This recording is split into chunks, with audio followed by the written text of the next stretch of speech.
assim, você estava falando sobre esse lance de colocar uma tinta por cima da realidade e tal. Essa muleta, a gente usa ela desde sempre, não é?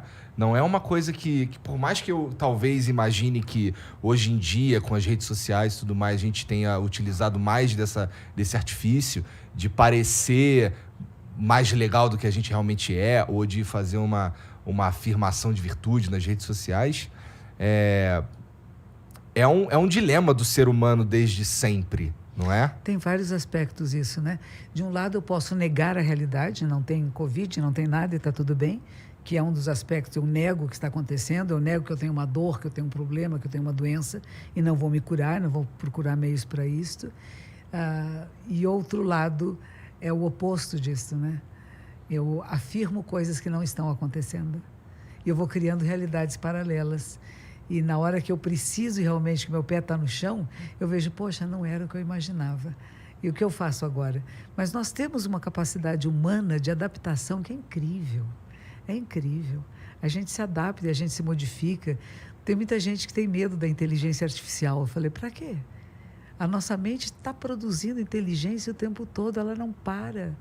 Ela não será mais lenta do que a máquina, não será não. Nós estamos criando máquinas que vão nos ajudar a desenvolver a nossa inteligência em outras áreas, que inclusive você que faz muito jogo, não é isso? O jogo é uma habilidade incrível, que é a habilidade motora, com a rapidez mental que tem que acontecer, e se a gente colocar isso em prática na vida, nos processos de construção civil que seja, vai ser de uma mudança incrível que pode acontecer. A rapidez e a facilidade com que nós vamos poder construir e desconstruir realidades. É muito incrível isso. Eu tenho um pouco de medo da inteligência artificial também. E você estava falando sobre a gente negar a realidade ou a gente criar uma realidade que não existe. O ideal é o caminho do meio. O ideal é a gente viver de fato com o pé no chão, mas é muito difícil, Monja. Eu sei porque, assim, eu tô falando da minha experiência própria. Okay. Porque eu já, em determinados assuntos, eu ajo desse jeito, o primeiro jeito. Em outros determinados assuntos, eu ajo do outro jeito, do último jeito. Mas assim, eu sinto também que é muito mais produtivo quando a gente enxerga a realidade como ela é, por mais que seja difícil de enxergá-la às vezes. Com tanto verniz que a gente põe, ou que o mundo põe nessa realidade, fica difícil mesmo enxergar, pelo menos para as pessoas, para os leigos.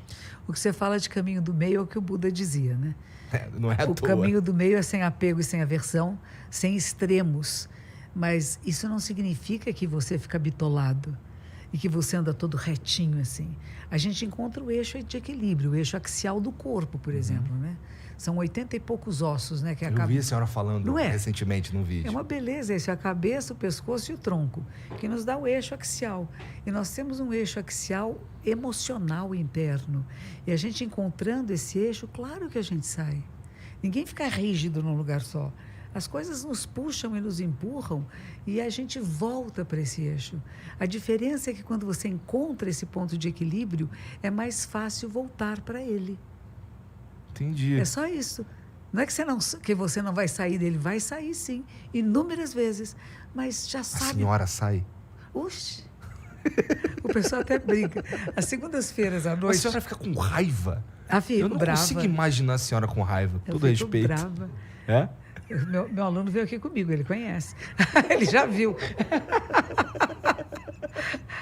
Entendi, mas aí como a senhora conhece o seu eixo... Isso, eu volto. Que aparece, esse eixo, ele surge com que? Autoconhecimento, meditação? Meditação, A palavra... É muito difícil meditar.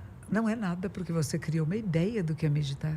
Talvez seja. Joga fora a ideia, respira e está meditando, está presente no seu corpo. Se a gente vai no Google e coloca como meditar, eles vão falar assim, preste atenção na tua respiração e os pensamentos que vêm você deixa aí. Mas eu não consigo. Eles vêm e eu dou uma pirada neles por um tempo, aí, não, deixa aí, mas ele volta aí, é uma coisa horrível, cara. Por que horrível? Você apenas observa, eu penso, que bonito. Eu penso também, tem momentos que não penso.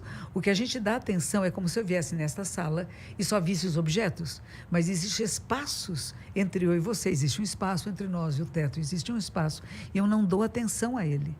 No processo meditativo, eu começo a dar atenção não só nos pensamentos, mas nos intervalos entre eles. E eu vou perceber essa realidade de uma forma mais ampla. Não limitada, só pensei. Que legal, pensei. E além de pensar, o que existe? Tanto que o texto do nosso fundador, do século XIII, no Japão, ele diz, começa assim, existe o pensar, o não pensar, ir além do pensar e não pensar. É aí que a gente quer esse é o mais complicado, né? Não. É que a gente pensa que é uma coisa complicada. Por exemplo, eu posso achar que fazer o joguinho é muito complicado. Que participar dos jogos que você gosta de fazer seja muito complicado. Talvez seja no começo, até eu pegar a experiência. Mas pode ser uma coisa muito divertida e muito boa, tanto que você faz e sente muito prazer em fazer. E para mim é uma coisa, isso é difícil. Não é para mim, não. Eu nunca vou conseguir. E quantas pessoas você conhece que disseram isso e que você introduziu os jogos e que elas continuam jogando? Que é o que a senhora faz, que é introduzir a meditação e tudo mais. A meditação. É difícil, é complicado? A vida é difícil, é complicada. Por que não? Se eu posso conhecer um pouquinho mais de como funciona a mente humana. E eu vou conhecer através do quê? Da minha. Eu não vou abrir a cabeça de outra pessoa, eu não vou fazer uma psicanálise, mas eu vou tentar entender o que são pensamentos, não pensamentos, o que são emoções, sensações, memórias, sentimentos. A gente é feito de um monte de coisas. Imagine a quantidade de conexões neurais que estão acontecendo nesse momento, na minha e na sua mente, de tudo que está aqui. Do que já fomos, do que somos e do que seremos. Está tudo assim, ó, é energia pura, é eletricidade. E conecta neurônio com neurônio, neurônio com neurônio. E isso é o que a gente vai chamar de inteligência. Que a gente vai conectar coisas que não são da nossa familiaridade e que a gente pode fazer pontes. Por isso que quando falavam, puxa, então o cérebro do Einstein era maior que o das outras pessoas. Não, não era maior, ele fazia mais conexões neurais de coisas que não pareciam que não tem conexão nenhuma, mas que existem conexões. É divertido, é um jogo. É um jogo. Parece interessante mesmo. Você falou sobre a gente faz parte da gente, o que a imagem que a gente faz sobre nós mesmos do passado, do presente e do futuro. Mas a forma mais inteligente de levar a vida deve ser viver no presente, né? Sempre. Onde mais que poderíamos estar vivendo? Existem pessoas que vivem no passado. Não. Elas pensam no presente que são no passado, mas elas estão aqui. Elas estão sempre no presente. Nós estamos sempre no presente. É impossível não estar no presente. Onde é que eu poderia estar? A minha cabeça pode estar pensando lá atrás, mas o meu corpo está aqui. E onde está meu corpo está a minha vida. Ela não está lá atrás. E é interessante porque durante o processo meditativo, muitas vezes acontece, fazemos retiros muito intensos, né? De muitas horas de meditação. Então, passamos por várias fases. E uma delas, que acontece muitas vezes, é você fazer uma revisão da sua vida, do que você lembra. Você já percebeu que a gente escolhe memórias? Olha, eu imagino que sim. Eu imagino que inclusive, a gente cria determinadas memórias também. E altera também. E fantasia sobre as memórias do passado, né? Sim. Então, o que é real? Aquilo que eu imaginei que era real naquela época, como é que eu me senti naquela época? Eu posso perceber agora como é que eu me senti naquela época, mas sou eu agora me lembrando de uma experiência na qual eu não estou mais nela. E aí eu posso ressignificar isso. Sei lá, teve alguém que fez uma atitude abusiva, que foi desagradável. Em vez de eu ficar dizendo, detesto pessoas desse jeito porque elas são assim. Não, peraí, o que aconteceu? Quando foi que essa situação ocorreu? Por que ocorreu assim? E já foi. Ela já passou.